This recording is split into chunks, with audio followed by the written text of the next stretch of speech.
Hello, everyone, and welcome back to the Roots to Roots collaboration podcast with South Asian Heritage Month. Today is a really cool guest because she is a music producer and manager who's helping raise the profile, not just of people in the music industry, but the creative industry as a whole. And I'll let her explain exactly what that means. By the end of this conversation, you're going to feel more inspired and proud to be South Asian if you're from that background, or you'll understand it better. And overall, you'll find out how cool it is to combine music and the South Asian identity. So, Trina. Hi. Thank you so much for being here. Thank you for having me. I actually want to jump right in to get your perspective on the background that you have and how that may have led you to the way that your path unfolded. So we spoke earlier and you said that I grew up and I didn't look like a Smith. I also didn't look like an Indian either. And I was stuck in between. What did you mean by this? So growing up, just give you my background. My dad's English. My surname's Smith. It's my maiden name. And my mum is Sri Lankan, but was born in Malaysia. And growing up, I just thought of her as Malaysian. I don't know at what point it sunk into me that her heritage was Sri Lankan, even though my cousins, who I spent a lot of time with, who are fully Sri Lankan but British born, were always going to Sri Lanka. And I never questioned, why are they going there? Like, your mum's from Malaysia. And it was more when I went... Well, as a child growing up in the 80s, if I went into an establishment that didn't know me or my parents, for example, in the school holidays, I'd be put into like a summer school, like summer camp thing. And they'd do a register and they'd be like, Trina Smith. And I'd put my hand up and they'll just go, oh, you don't look like a Smith. Yeah. And I'm thinking, what does a Smith look like? I mean, it's who I am. Even when I got married, I didn't change my name. I'm Smith. That's who I am through and through. Maybe, it's little things like that that made me want to keep that Smith surname. But yeah, that's kind of, it's only, in the last maybe 10 years or so that I've become more aware of the Sri Lankan roots. And then obviously passing that on to my children as well, who look more white than I do, has been a challenge too. Yeah, there's this term called identity invalidation. I think it coins something that applies a lot to people from, even in my case where I'm British Asian. So my split is still my identity and heritage is still Asian, but I grew up in the British culture. Whereas you have an added complexity where you have, one part of your heritage from one side and one from the other. And this identity invalidation is when people around you challenge your view of your identity because of a certain appearance or assumption they have about you. Did you find that in your early years that the way you, I guess, expressed yourself, especially looking back and how you know yourself to be now, do you find that there was that restriction in how you brought yourself out? Oh, that's an interesting question. Because to add to it, my dad was married before he married my mum. So I've got an older brother and sister who are white, ginger, blue eyes. Yeah. And they're just my brother and sister. There's no half about it. There's not. So until it was made an issue or mentioned, I didn't know any different. So I was just me, But also I was very lucky to be brought up in a very a diverse area. I grew up in Lewisham from the ends, where it wasn't predominantly white. But even then I didn't notice that because it was just all I knew. So I don't know how much of it shaped me getting to where I am, but there definitely... If I really unpacked it, which I probably should do at some point, there must have been things that made me feel like I couldn't. And maybe it did come down to just not seeing anyone that looked like me on the TV or having an awareness of them in music. I can't even think about I can't recall the first Asian pop star that I would have, like, as a younger child or a teenager. I can't even think it because wasn't really there. I was a Take That fan. So, I was obsessed with Take That, but I was obsessed with music and I can't think of... Wasn't there a group in the 70s called like Indian Rock Band? Possibly. Yeah. That was just the first I'd heard of how they brought like Western music with traditional Indian instruments. But again, that's... Even the Beatles did it. Yeah, exactly. The Beatles, like one of the biggest bands in the world. In a very I there's this thing of bringing the traditional instruments out there, but I think the story behind it, and you'll be able to say more on this, is also something that needs to be brought to the surface. So I think it's good if you bring like a harmonium or the sitar into the limelight, and say that, oh, this has come from Eastern musical traditions. But I think at least in the 70s, it didn't, in a rock band, it didn't accompany with the story of like, what does this represent? What does this sound mean? What was it used for? Yeah. And I think that's a challenge that, again, you tell me, like, I would love to get your perspective. Well, on I embarrassingly don't really know that much about Asian music on the whole, because, well, it's not that I'm not interested in it. I just went, ever since I've been working in this industry until very recently, and I will talk about my artist Saffron in a moment. Everything that I did was very Western. All of the music that I've supported or, helped put out and championed, and looking back, I don't know that was a conscious decision. It was just what fell in my lap at the time, or actually, in an age where music isn't really about music anymore, if I heard music that I liked, wanting to support that. But now, especially over the last year, I definitely have more of an awareness of looking for those different sounds. It's very important to me that, I have a broad spectrum of the people that I work with. But some of my favourite things to do are working with real instruments, people who play real instruments. And if I can do more work with people who are playing like instruments from around the globe, then I think if anything I'm going to take away from this South Asian Heritage Month is to go away and actually put a lot more time and effort into learning more about that side of the music industry and my heritage. Yeah, it's fascinating. There's Pew Research, they do tons of these studies, and it says that it takes people until their 20s or 30s to really try and discover their culture, which kind of makes sense, because when you're young, you kind of do what your parents tell you, and you either do it or you don't, right? Yep. But you're just doing it, unless you're very inquisitive, off the back of what they've told you to do or not to do. Then you go through certain years of your life, adolescence, but it tends to be in the 20s and 30s where people discover it, which seems to align with yours. Also, it's in trying to tap into a culture which you might have previously, I don't want to say ignored, but just pushed to the side. It normally takes like a triggering event. So it could be like parenthood, or a real low, or meeting a certain different stage of your life. Was there that triggering? And I don't mean triggering in like, no, there was an awakening. Yeah, awakening. Yes, there was. There was this, I don't know how old my children were. I think my son must have been, well, my daughter could talk. So she must have been about 4. So my son would have been about 6. And we've always talked to my son about, the heritage, our heritage. And, I've got family who completely mixed, and, he's never not been in a situation where he's had to question where he's from, because we were just firstborn, maybe, I don't know. We talked very openly about it. Maybe we didn't do that with the secondborn. Now, my daughter is a lot lighter skinned, green eyes, so she does look slightly different to my son. She looks very different to me. She certainly looks very different to my mum, who is her grandmother. Right. And we were in the car and we were just driving back, and my son and I were talking about something to do with family and race and, where we're from. And she just suddenly went, "What do you mean I'm mixed race?"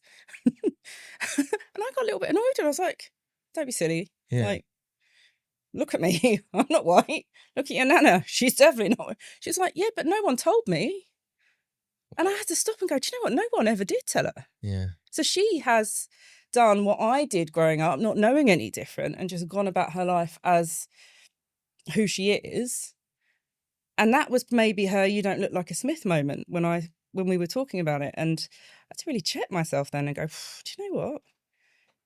This is really important. I need to pick up on this. I need my children to understand where their heritage comes from." And, I am very Western. I was born here. My dad's white. It's, this is, my culture is here, but there's a huge part of me that I don't understand because I haven't taken the time to, And then there was probably about 9 years ago, I think I I'd got some sort of autoimmune disease that meant I started to get vitiligo. Mm. And I was getting these white patches on my face, and all I kept thinking was, I can't be white. Like, that's part of my identity. What happens if I lose all my pigment? Like, how? Right. So there were two kind of, actually, they must have both been around the same time. Luckily, you know, I managed to get rid of the autoimmune disease, but I think those were two very big things that was like, oh my God, this is my identity. I've not passed it on to my children well enough. And also, like, I only know how to be brown. Yeah. I want to bring up probably another side of this story that doesn't get talked about as much. So obviously, you know, part and parcel of talking about mixed identity backgrounds is the challenges that get faced of probably being not fully included in either communities. But going to your point of, you know, introducing your daughter to it, what is something beautiful about being from this in-between culture that probably doesn't get talked about? Oh, what is something that's beautiful about it? I mean, I'm very lucky that I have two very different cultures that I've been brought up in. But because I was brought up in them, I didn't question it. It's just what my life was. But, you know, from going to my auntie's house and them making hoppers and, you know, the most incredible, my mouth's watering just thinking about that food.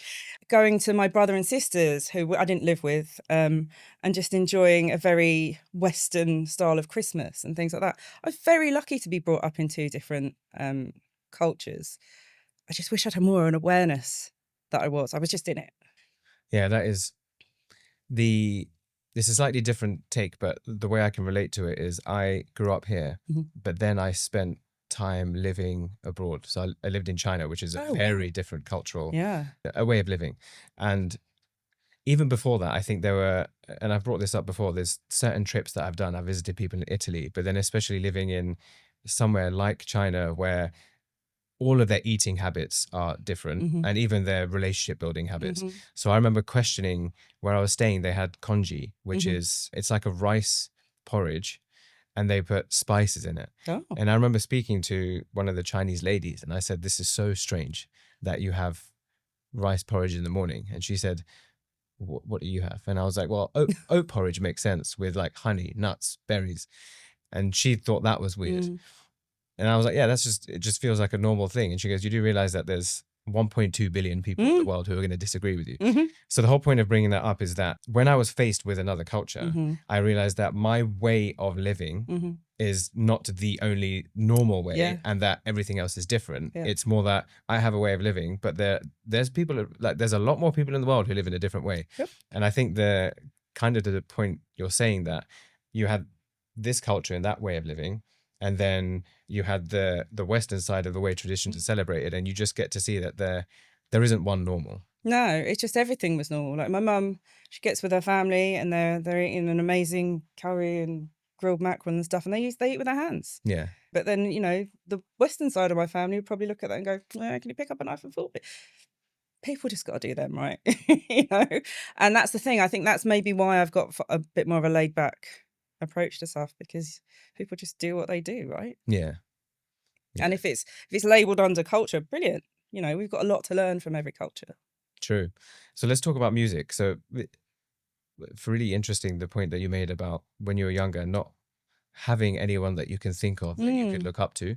And I think this is a huge part of South Asian identity and going into creative industries, especially over the last decade, where people like yourself who are doing it probably had to break barriers because the whole underrepresentation at people at like role models wasn't there. How did you even get into that space? But how did you even internally form that idea that this is something I could form a career out of, and then deal with expectations from others around you? Yeah, I kind of fell into it. I didn't mean to be in music, I think, but maybe that's because it never crossed my mind that I could. I always wanted to be in arts and entertainment. Right. And I kind of fell into this back in like 2015 when my son had to be sort of settled into school, and he needed like 3 weeks to do it, which is crazy. But I think where I was working at the time, I either didn't have the time that I could take off, or that they weren't happy with me taking that time off. So I left and I started my own business, a virtual PA business. And I started working with a music producer who quite soon after I realised, well, he admitted he was being extorted and exploited by his label and his management. And stupidly, I said, well, I can manage you and I won't do that. Like, you know, and here I am 8 years later, still doing it. And at the time I didn't, you know, maybe I had imposter syndrome. Maybe I was just doing it. I was just in it. I think maybe I need to learn to take a step outside and actually look at what's going on around. But when I'm in it, I didn't notice barriers to me per se. I'm sure they were there, but it's only the more my career's developed and, you know, things that I'm doing now, like being on the Association for Electronic Music Board, being part of the MMF, you know, looking at all the campaigns that are going on for rights across all the different diverse sectors of people who work in this industry, I realise those barriers are very much still there. Yeah. You know, it starts from the top, and the top hasn't changed in however many years. It's still run by the same type of person. And until things up there start changing, we're all going to keep fighting, but it's tough. And when you say we, who do you mean by you? I mean the underrepresented groups within the industry, the women in music who are still paid significantly less than the men, and, you know, let's be honest, at the top of most of the establishments within music that have control over the industry, it's run by straight white men. And this is where I think this is the crux of something I really wanted to dive into, which is, what does genuine representation in music look like? This is, I could talk for hours on this.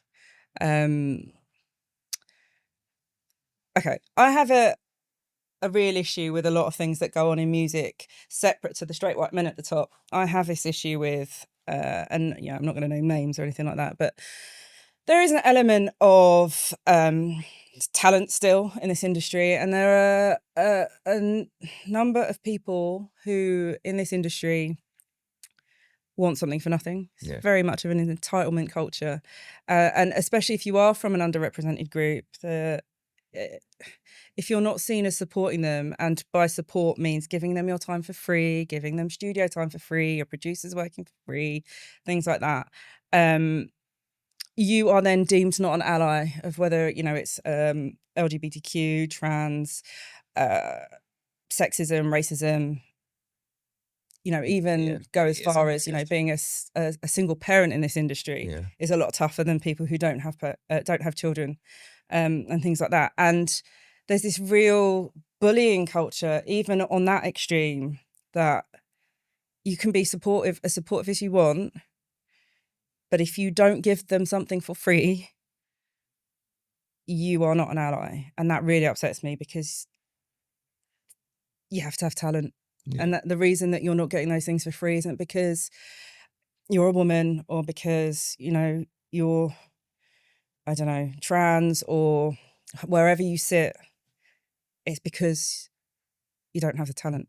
And there still has to be an element of this industry where you have to have the talent. Do you know Rick Beato? No. Okay, big in the music scene, and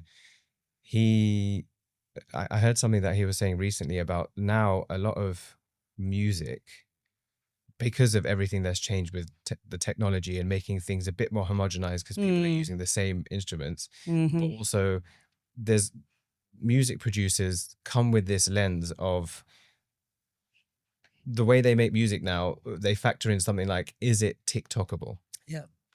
And you know, that development, do you see that, I guess, like diluting down or does it make it more important, like the front running musician, or is it just diluting the industry as a whole, that now talent is also baking in what is going to go viral on social media? Yeah, I think there's two things here. I think what's diluted the industry the most is DSPs, because so, you know, your Spotify's and iTunes and things like that, because anyone can release music now. Yeah. It's something, and this might be wrong, like last year it was 86,000 tracks per day were uploaded. Actually, the year before, I think last year was 130,000 per day. I don't know what it is this year. But that's a ridiculous amount of music being put out. It's so oversaturated. Most of it's never going to get listened to. It's certainly not going to make any money. But when it comes to TikTokable music, I think, again, this is a really sad part of the industry, is that A&R isn't about scouting really incredible artists and then developing them. A&R is literally just scrolling TikTok to see what could be viral. But as soon as it's viral, that's it. You know, there's nothing going to really happen with that artist. They're just on to the next viral thing. So A&R isn't A&R anymore. And that's another upsetting thing about this industry. Bringing in the identity into it. And I'm going to take the example of MIA, someone who has received a lot of praise and criticism for what she's done. But she ultimately, and correct me if I'm wrong, has brought like a bit of the Tamil heritage into the music scene that she represents, which I guess is a mix of like rap. And do you see what she has done as what I guess I call it a paradox of representation, but is there a way to win in doing this? Because obviously what she has done to bring the identity out there has still faced pushback. Yeah.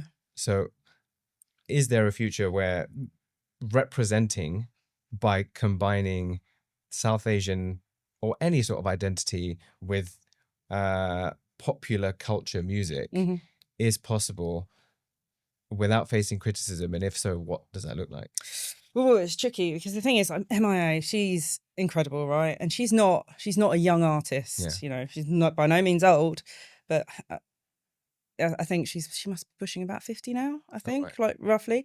Her music's incredible. Paper Planes, what a track. But, you know, I don't know enough about her pre that track, but she was with Diplo and Diplo produced a lot of her music.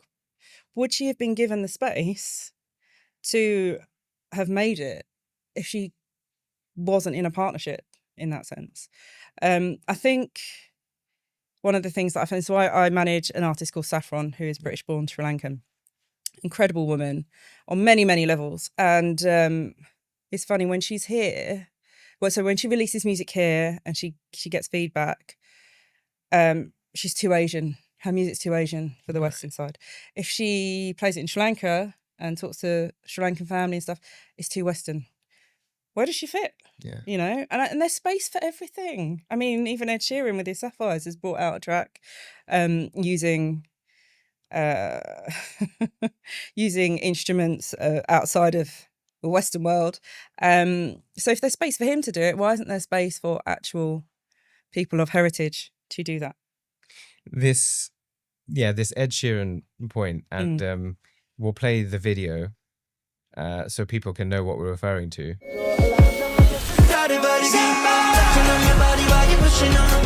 The sounds are sounds that we don't use in Western pop music.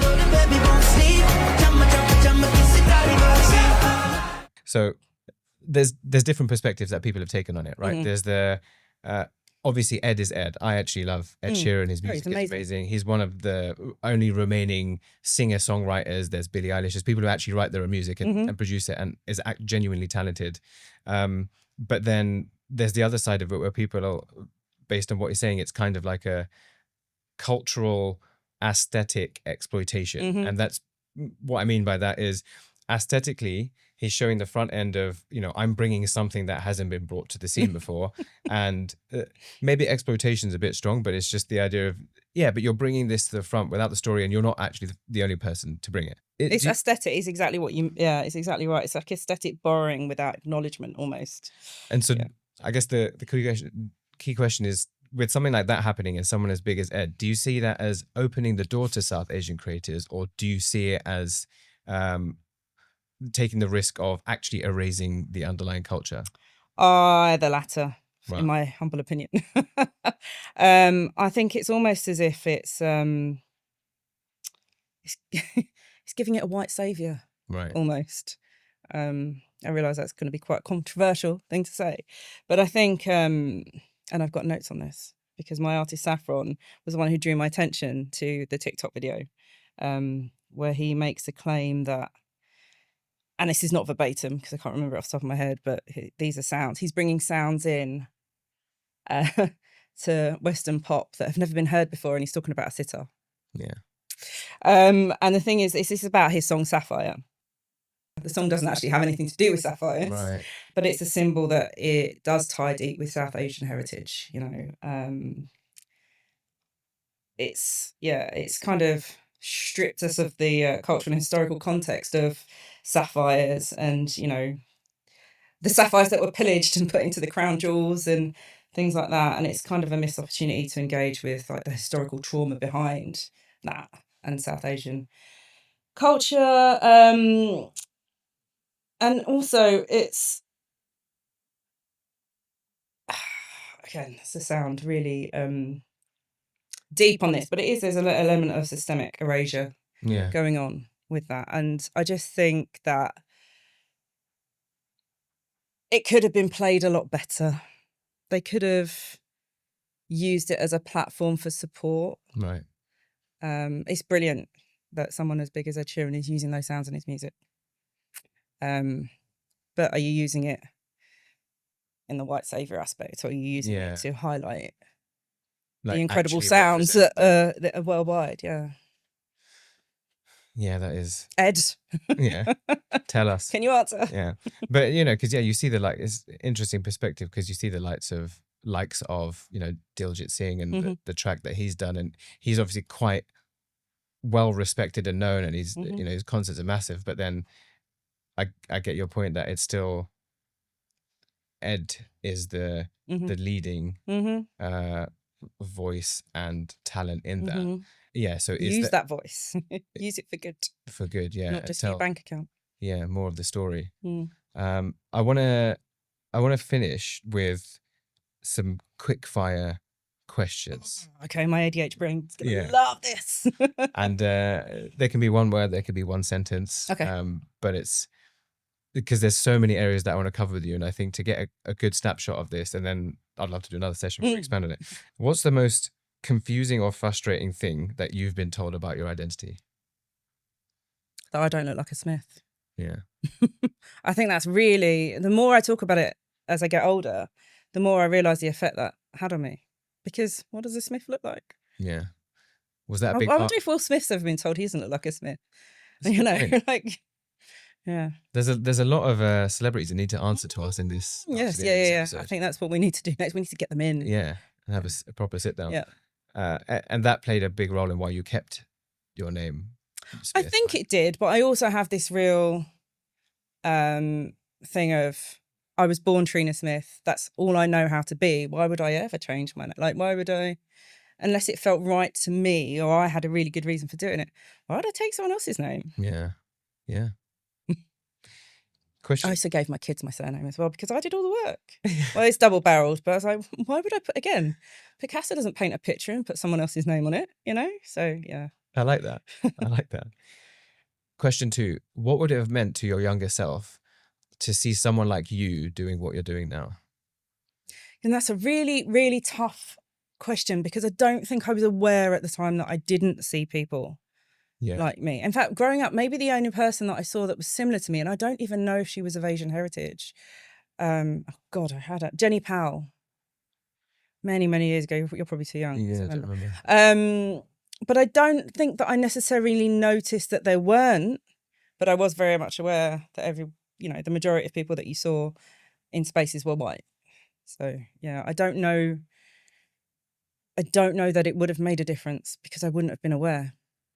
Does that make sense? Yeah. I never felt like although I was sat between two cultures, I didn't not have my own identity, which is one thing I'm very grateful for. I knew exactly who I was, but that wasn't about the culture or anything like that. It was just, I knew who Trina was, and that whether that's the rebel who, the Asian side didn't like because I was anti a lot of the stuff that they believed in, or even the societal norms. I was me, and that I think that also comes down to why I wouldn't change my name as well. I guess I'll flip the question then slightly to, if there is someone younger like you that has a similar, position or sense of belonging, of their own identity in them, where they are in between and they're pursuing something where they feel they can make a difference, Mhm. whether it's Mhm. creatively, philanthropically. What do you say to them? Don't play small. Okay. I think there's, take up space. And again, this is one of my artists that I work with, Saffron. She is the one who has said that to me. She's tired of playing small. She said to me, Trina, you have to as well. I know you're my manager and you want to be in the background.